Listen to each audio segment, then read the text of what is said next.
carte blanche à l'une des plus jeunes et talentueuses artistes françaises. Prune Nourry, c'est d'ailleurs la plus jeune artiste qui ait jamais exposé dans l'illustre musée Guimet. Du haut de ses 32 ans, l'artiste nous livre une réflexion des plus touchantes et pertinentes sur l'avenir de l'humanité. Rien que ça.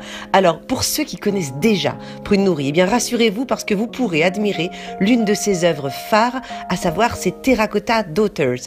Si l'œuvre intégrale composée de 108 sculptures en terre cuite a été ensevelie dans un lieu tenu secret en Chine, eh bien ici, on pourra admirer leurs 8 originaux. Et autant vous dire que l'émotion est à son comble quand on se retrouve face à ces collégiennes grandeur nature, une référence évidemment aux soldats du premier empereur, mais une version féminine qui nous rappelle les drames de la politique chinoise de l'enfant unique et les fantômes en quelque sorte des centaines de millions de filles qui ne verront jamais le jour. On admirera aussi ces Holy Daughters, ce sont ces sculptures hybrides, une forme de synthèse assez troublante, presque dérangeante, entre une jeune fille et une vache. Alors, dit comme ça peut peut-être vous choquer, mais l'artiste nous chahute volontairement pour souligner le paradoxe qui existe en Inde entre la femme, source de fécondité, peu considérée, et l'animal sacré, symbole de fertilité, vénéré, une manière de dénoncer le paradoxe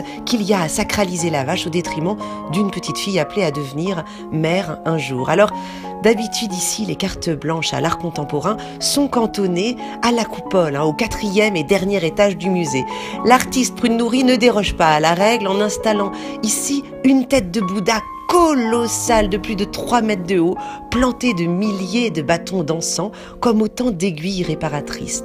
Un Bouddha monumental qui fait office de fil rouge tout au long de l'exposition pour aider le visiteur à comprendre l'histoire des civilisations asiatiques. Et ce Bouddha, il déborde de toutes parts et il s'installe à chaque étage du musée en référence à celui détruit en 2001 par les talibans, un colosse de près de 40 mètres de hauteur. On découvrira ainsi au premier étage sa main absolument monumentale sur près de 5 mètres de haut, et au rez-de-chaussée, eh bien, on trouvera ses pieds bien ancrés dans le sol, dans des dimensions absolument vertigineuses. Avec ses œuvres, l'artiste réveille les silences millénaires et enchante notre visite dans un dialogue des plus poétiques avec les collections historiques du musée auxquelles elle apporte une lumière nouvelle.